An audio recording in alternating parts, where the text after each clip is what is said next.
पुण्यातला राजकीय वातावरण हा फक्त आणि फक्त भारतीय जनता पार्टी आणि मुरली अण्णा मोहोळ यांच्या पाठीमागे आहे. आपण ओव्हरऑल शहरामध्ये जर फिरला आणि बघितलं तर मुरलीधर मोहोळ हे नाव जास्त चर्चेमध्ये आहे. धनगरे एक नंबर चांगला माणूस आहे. बीजेपी सगळ्यात एक नंबर चुरती आरामात जाणार अगदी बार 400 पार. मला वाटतं मुरलीधर मोहोळ निवडून येते. का? कारण काय त्यानं मोदी आहेत ना, मोदींसाठी आम्ही त्यांना मत देणार. धगेगट का बरं? चांगलं काम करतो, नाही त्याला मदत करतो, चांगला माणूस आहे. पण राष्ट्रीय आंतरराष्ट्रीय प्रश्न हँडल करणारे किंवा आंतरराज्यीय प्रश्न हँडल करणारे ते दंगेकरांना तेवढासं कुवत.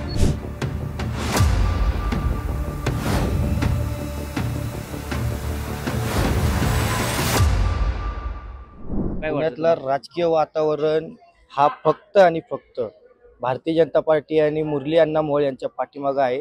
आणि 100% मुरली अण्णा मोहोळ 1 लाख नाही 2 लाख नाही 2.5 ते 3 लाखाच्या लीडने मुरली अण्णा मोहोळ निवडून येतील. हे तुम्हाला आम्ही ठोकपणे सांगतो. 100% हे निवडून येतील. हे तुम्ही पुण्यातल्या कुणालाही विचारा, लहान पोराकडून ते म्हातारे वयस्करांपर्यंत तुम्ही कुणालाही विचारा, ते सगळे मुरली अण्णा मोहोळ यांच्या सोबत आहेत.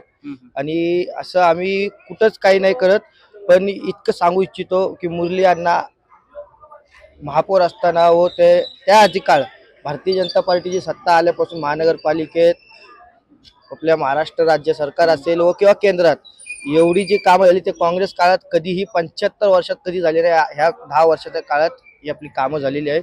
त्यामुळे ह्या कामाच्या निमित्ताने आणि मुरली अण्णा मोहोळचे हे जनतेमध्ये, सर्वसामान्य जनतेमध्ये मुरली अण्णांचा एवढा दांडगा जनसंपर्क असल्यामुळे मुरली अण्णा 100% निश्चित हे निवडून येतील. हवा असा प्रश्न काय राहिलेला नाहीये. साधारण ओव्हरऑल पुणे शहरात जर आपण वातावरण आपण फिरतच असाल, आपण ओव्हरऑल शहरामध्ये जर फिरला आणि बघितलं तर मुरलीधर मोहोळ हे नाव जास्त चर्चेमध्ये आहे.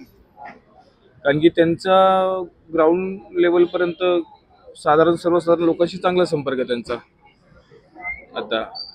आणि जर तुम्ही म्हणताल की दंगेकर हे एका मतदारसंघापुरते मर्यादित, ते आता मागच्या वर्षी निवडून आले, त्यांना अजून त्याचा 1 वर्षाचा टर्म आताशी पूर्ण झाला त्यांचा. पण मुरलीधर मोहोळ महापौर असल्यामुळे ते पूर्ण शहराच्या कानाकोपऱ्यात पोहोचलेले ते. जसे महाविकास आघाडी दिग्गज नेते म्हणतात तसं तुम्ही महायुती बघा ना. तुम्ही महायुती बघा, महायुतीमध्ये कोण कोण आहेत? भाजप आहे, मोदी साहेब आहेत सर्वश्रेष्ठ आता वरिष्ठ सगळ्यात मोदी साहेब आहेत, शिवसेना आहे, एकनाथ शिंदे साहेब, राष्ट्रवादी अजितदादा स्वतः, हे तिन्ही मातब्बर आहेत एकदम. देवेंद्र फडणवीस साहेब आपल्या महाराष्ट्राचे DCM. आणि त्यामध्ये जोड आता म्हणजे अजून ताकद वाढली ती म्हणजे राजसाहेबांची. स्वतः राजसाहेब ठाकरे नाव सुद्धा ह्या महायुतीमध्ये जोडले गेले ना. त्यांनी पूर्णपणे बिनशर्त पाठिंबा दिला. आता तेही एक ठाकरे आहेत. आणि असं म्हणतात की आम्ही तर असं ऐकतो नेहमी की ठाकरेंना सर्व काही माफ असतं. म्हणजे ते ठाकरे फॅमिली आहे, त्यांचा जर पाठिंबा मिळत असेल तर अजून काय हवंय? त्यांनी महायुतीला पाठिंबा दिला. तेही पक्षाचे नेते, राष्ट्रीय नेते, त्यांनाही अंदाज असेल, काही समज असेल, तेव्हाच त्यांनी त्या गोष्टींचा काही डिस्कशन करून त्यांनी पाठिंबा दिला असेल ना. त्यामुळे साहजिकच तुम्ही बघितलं किती कोणी काही चर्चा जरी केली तरी शेवटी महायुतीचं पारडं जड आहे. आणि त्यामुळे येणार तर मुरलीधर मोहोळच. आणि ते आले तर मोदींना मत जाणार पुण्यामधनं. हे सर्वसाधारण ज्यांना समजतं, जरा शिकलेला प्रवर्ग, सर्वसाधारण पण साधे लोकांना पण तुम्ही विचारा, ते पण हे सांगतील ही देशाची निवडणूक आहे. ही आपल्या पुणे शहरापुरती निवडणूक नाही. हा, पुण्यातला माणूस निवडून जाणार, पण त्यांच्यावरती ठरणार की केंद्रामध्ये कोण हवे. आणि आपल्या देशाचे आता साधारणतः सर्वसाधारण बघता, प्रगती बघता, देशाला आणि केंद्राला मोदी साहेबांची गरज आहे. त्यासाठी पुणेकर मुरलीधर मोहोळ अण्णा यांना निवडून देतील. धनगरे एक नंबर चांगला माणूस आहे. बीजेपी सगळ्यात एक नंबर चुरती सगळ्यात जे चोऱ्या केलेल्या लोकांना घेतोय. काय बाकी काय त्यांना काय, हे काय शिक्का पाहिजे, ते बटन ना पाहिजे, बटनाचा खेळ ना पाहिजे, काय शिक्का मारायला पाहिजे, हे काय देत आहे. पण मागील काही वर्षापासून पुण्यामध्ये भाजपची सत्ता आहे. हा भाजप भिकारी आहेत, हे चोरते सगळ्याचे पैसे काढतात. तुम्हाला वाटतं का धनगेकर निवडून येतील पुण्यात? मग हे लय येणार आणि आज पवार पण येणार, शरद पवार पण येणार निवडून. टफ फाईट होईल, लढत होईल. कुठून लीड मिळणार, कोणाला कुठून लीड मिळणार? सगळे भाजपचे आमदार आहेत त्यामुळे जास्त त्यांना चान्स आहे. सगळीकडे जास्तीत जास्त भाजपचे आमदार आहेत ना, त्यामुळे तिथनं भाजपला लीड मिळायचा चान्स आहे. कसब्यामधून धनगेकरांनी दंगेकरांनाच लीड मिळेल कसब्यामधनं. पुणे के राजकारण में अभी फिलहाल हम लोग का अभी जो सिचुएशन चल रही है इसमें सिर्फ दो ही है, मोहर साहब और दंगेकर. बाकी का हमें ऐसा लगता है कि जो अभी जो हालात चले उसके हिसाब से बाकी के कंपटीशन में सिर्फ दो ही पहलवान है. बस यही बोलूँगा. अभी अभी कस्बा का इलेक्शन हुआ, उस कस्बा के इलेक्शन में धनगेकर ने 25 साल का वो रिकॉर्ड तोड़ा है. तो अभी उस तरह का उसने तैयारी की है. मराठी बोलत है. तो उनके बारे में क्या कहना है? दंगेकर साहब वो जीते इलेक्शन में, ठीक है, वो एक उनका एक माहौल था, वो एक उनकी हवा थी. मगर लोकसभा की बात अलग है, विधानसभा का इलेक्शन अलग होता है, लोकसभा का इलेक्शन अलग होता है भाई. और ये हकीकत है कि लोकसभा सिर्फ कस्बे की नहीं है. अभी 6 लोकसभा इस पुणे शहर के अंदर. अभी वहाँ तो सब जगह अलग अलग है ना, और वहाँ पर अभी फिलहाल बीजेपी के 4 आमदार है ऑलरेडी. तो उसकी वजह से बहुत फर्क होगा साहब. अभी ये देखिए साहब, वहाँ की रेसकोर्स की सभा अगर आपने देखी होगी तो वहाँ पे लगभग कम से कम 80 से 90 हजार पब्लिक था. मैं तो कोई फिगर बता रहा हूँ साहब. और आपने खड़गवासला की जो सभा देखी, वहाँ पे कितने लोग थे साहब, हमने भी देखा हुआ है. 20,000 से 25,000 लोग भी नहीं बैठ सकते. बहुत फर्क होता है. बस ये नेता को देखने के लिए कितने लोग आ रहे हैं बहुत निर्भर होता है कि नेता के ऊपर. मोदी साहब एक नेशनल लेवल के लीडर है, इसके बाद उनको देखने के लिए यहाँ पे इतने भरपूर लोग आए. शरद पवार साहब यहाँ का ये जो महाराष्ट्र के हैं, कोई बात नहीं, बड़े नेता है बेशक. शरद पवार साहब एक माननीय है, उसमें कोई शक नहीं है. ठाकरे साहब एक माननीय है, मगर एक सबका अपना अपना इमेज है. मोदी साहब का इमेज बहुत बड़ा है, उनका भी इमेज बड़ा है. वो हिसाब से मैं बोल रहा हूँ 90,000 और 25-30 हजार का बहुत फर्क होता है भाई. ये फरक आहे. चांगले काम आहे त्यांचे पहिल्यापासून. बीजेपी सारखे सगळे चांगलेच काम आहे, एकदम व्यवस्थित आहे. येतात ते आडेनडीला. आता मध्ये मम्मीचं पण माझे ऑपरेशन होतं, त्यांना आपले धावून आलचे वेळेच्या वेळेस. त्यांचे म्हणजे ते सगळं एकट्यांसाठी नाही, पक्षासाठी नाही, सगळ्या माणुसकीला धरून ते कामं करतात. असं काही नाही की नाही का, माणूस बघून ते कामं नाही करत. ज्याच्यावरती वाईट वेळ येईल तर त्यांच्या मदतीला धावून येतात बीजेपी.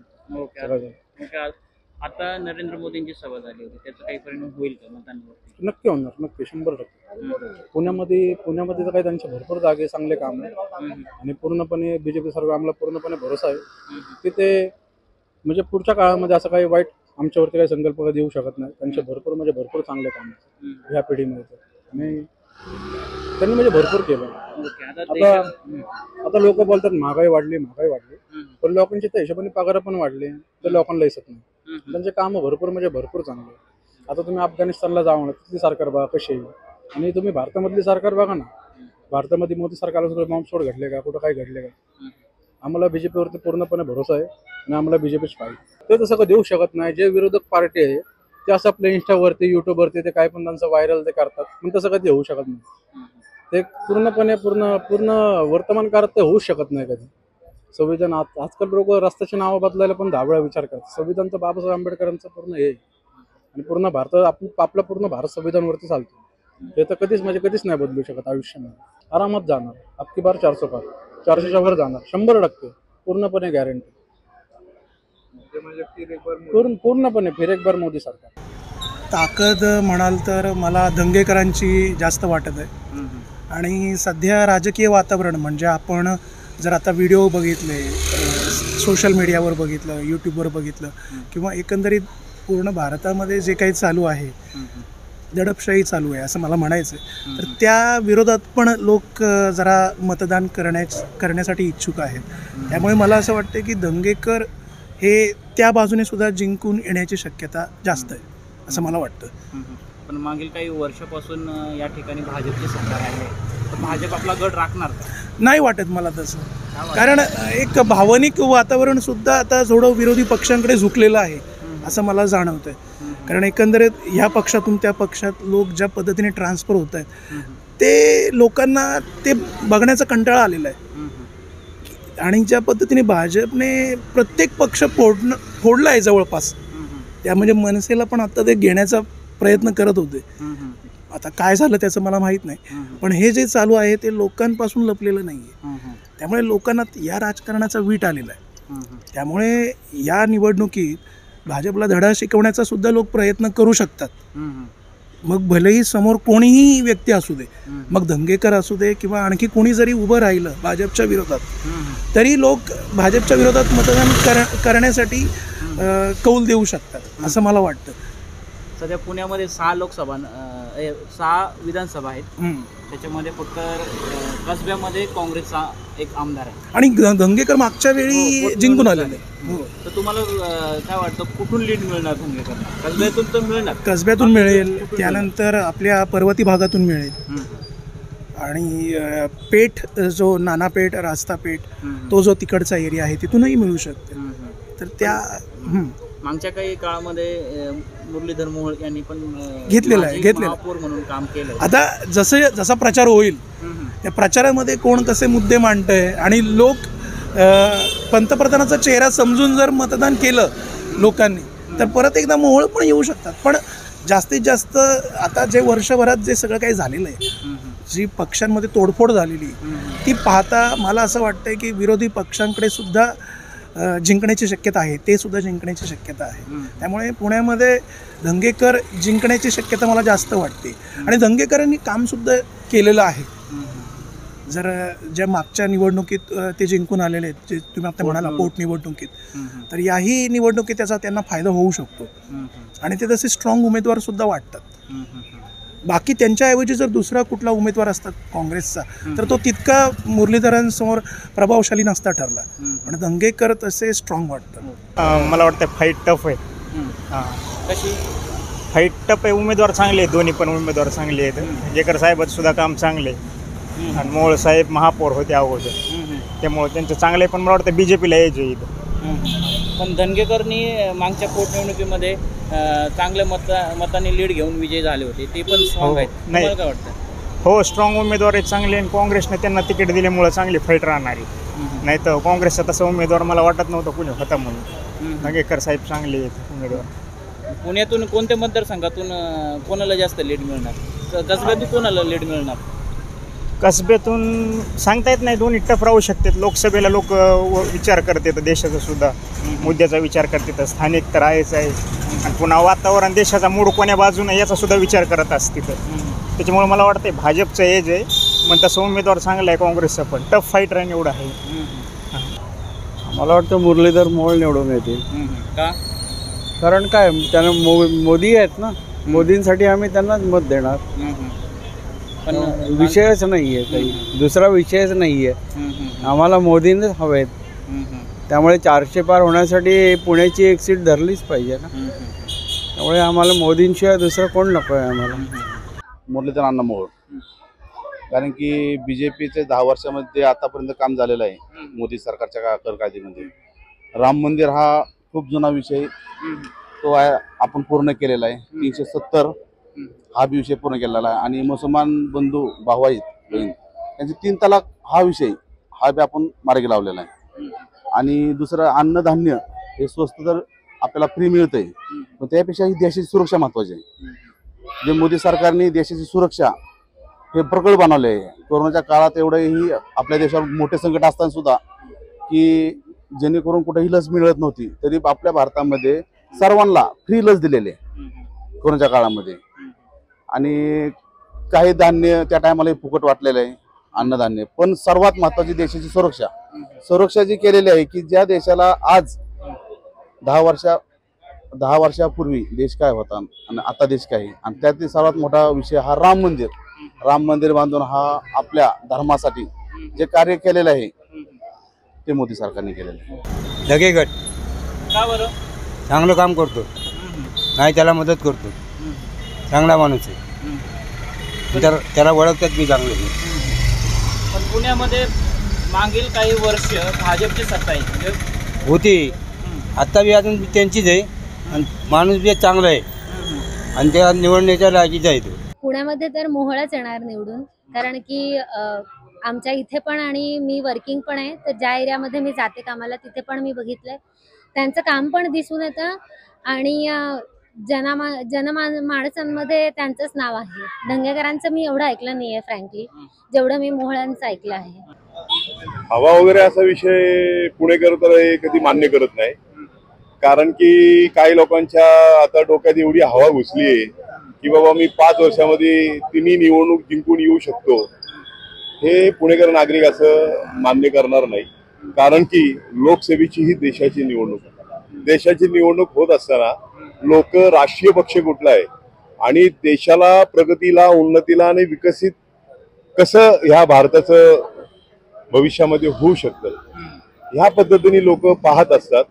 त्यामुळे पुणेकर नागरिक अत्यंत शिक्षणाचा माहेरघर असल्या कारणामुळे इथं कायम एक चांगला समाजातला एक होतकरू मेंबर ह्या ठिकाणी झालेले आहेत, लोकसभा मेंबर झालेले आहेत आणि लोकांना कल्पना आहे की बाबा हे हवेवरची असणारी लोक आणि जी लोक प्रत्येक वेळी जर पक्ष बदलून येत असतील, मग ते जर पक्ष जर आपले कपडे बदलण्यासारखे जर ते बदलत असतील तर येणाऱ्या काळामध्ये भविष्यात जर समाजाला, पुणेकर नागरिकांना ज्यावेळी काही गोष्टींची आवश्यकता असते, कामांची गरज असते, त्यावेळी त्यांचे प्रश्न असतात, ते प्रश्न सोडवण्याकरता तो माणूस येऊ शकतो का, हा पण तेवढा अत्यंत त्यातला महत्वाचा विषय. आणि सरकार म्हणून भारतीय जनता पार्टी असेल किंवा भारतीय जनता पार्टीच्या बरोबर काम करणारी मंडळी असेल, अतिशय मोदीजींच्या आज देशामध्ये चांगलं काम केलंय, देशात काम केलंच आहे चांगलं आणि देशाच्या नागरिकांना देखील कल्पना आणि लोक मान्य करतात ते मोदीजींचं नेतृत्व देशामध्ये. आणि येणाऱ्या काळामध्ये देश जगात देखील मोदीजींचं नेतृत्व मान्य केलेले. त्यामुळं मला असं वाटत नाही की बाबा लोक एवढं हवेवरती चालणारी आणि डोक्यात ज्यांची हवा घुसलेली आणि ते लोक म्हणतात की बाबा माझी हवा आहे, ह्या हवेवरती काही चाललेलं नसतं. खरं तर काम करणारा व्यक्ती लागतो, निष्ठावंत व्यक्ती लागतो आणि भविष्यात चांगलं नेतृत्वाकडं त्याची वाटचाल आहे त्याकडे लोक बघतात. 4 वेळा पक्ष बदलणाऱ्या लोकांकडे मतदार देखील हुशार आहे, मतदार राजा जागृत आहे. दोन्ही उमेदवार चांगले आहेत आणि तसं म्हणजे की दंगेकरांचं जरा काम जास्त आहे आणि मोहोळ जरा कमी पडतात थोडेसे, पण जरा अटीतटीचा सामना होईल असं वाटतंय. मोहळांनी प्रचाराला सुरुवात करून दिली आहे, म्हणजे गाठीभेटी चालू आहेत, पण अजून तरी काँग्रेसचं काही दिसत नाही. काँग्रेसचं आता होईल सुरू, म्हणजे त्यांचं असतात गाठीबिटी, पण असं एकदम असं समोर येऊन झालं नसेल.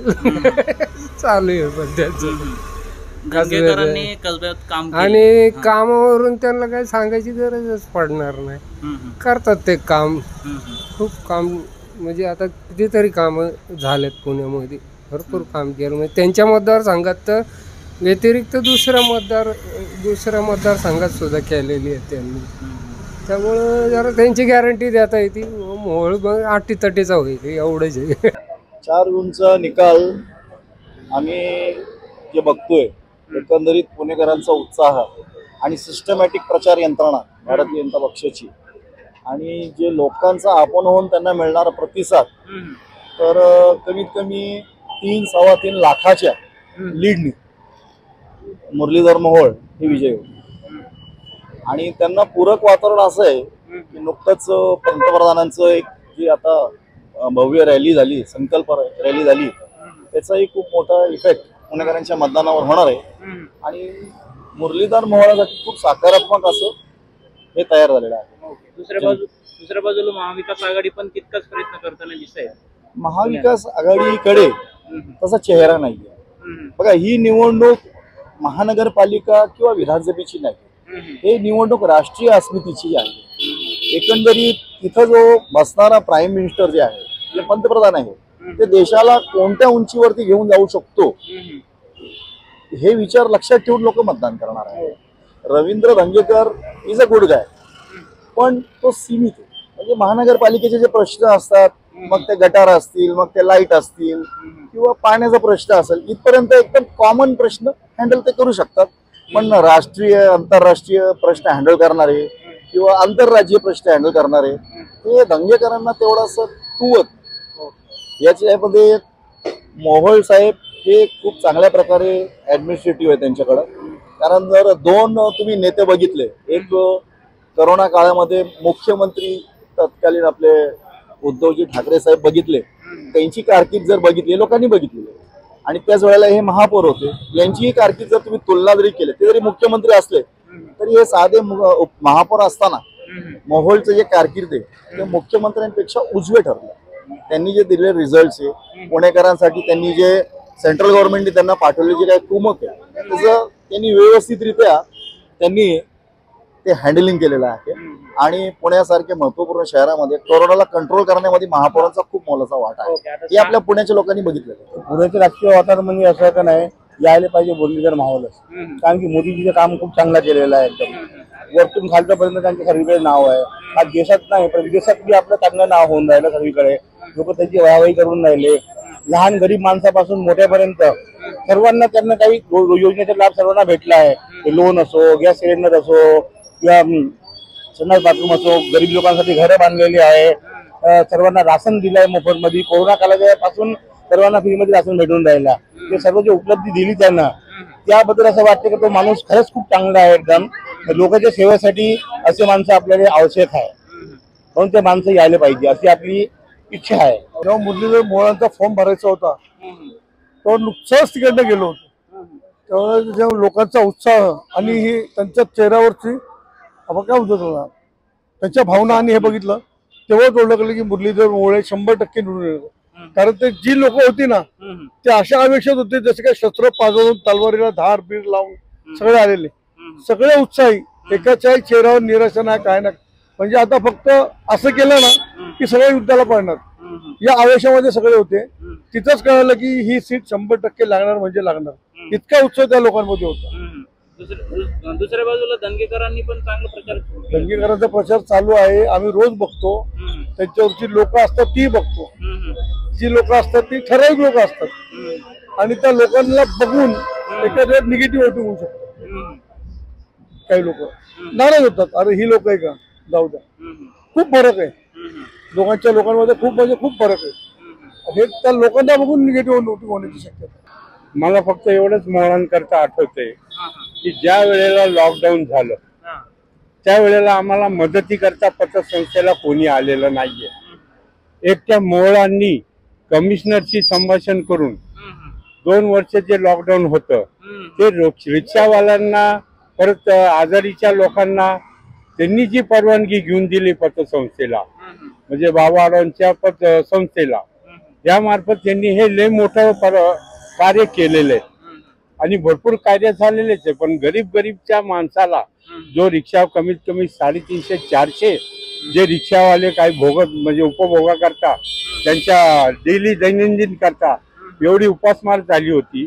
पण त्यातल्या त्यात जे चांगले इच्छुक आहेत, जे मदतगार आहेत, अशा लोकांना कमिशनर ऑफिस मधनं परवानगी घेऊन लोकांना सेवेकरता ही सेवा त्यांनी खूप मोठी राबवली आहे आणि त्याबद्दल मी मोहोळ साहेबांचे धन्यवाद मानतो. तुम्ही मोहोळांनाच पण देणार? हो, जे सहकार्य करतील आम्ही त्या व्यक्तीला 2 वर्ष जर घरी कुणाला पैसा पुरत नसेल त्या व्यक्तीने सेवा करून थोडेसे 2 पैसे ज्या रिक्षावाल्यांना मिळालेत तर आम्ही त्या बाजूला मार्गदर्शन करणार. आणि त्यांचं महापौर असताना किंवा स्थायी समिती असताना एवढं पुण्याला मार्गदर्शन झाले की आतापर्यंत माझ्या कोणी असं निदर्शनास आलेलं नाहीये. तेवढं मोहळांचं कार्य झालेलं आहे.